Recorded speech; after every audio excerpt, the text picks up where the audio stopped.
খেয়ে শেষ করুন তো।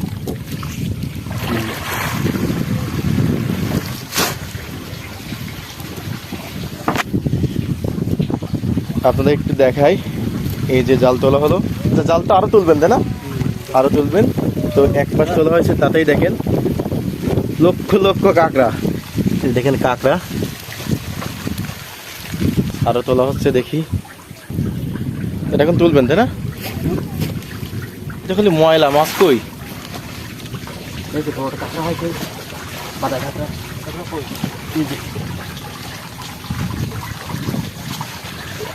ওর ভিতরে, ওর ভিতরে। ওয়াও, সামনে বান, সামনে বান।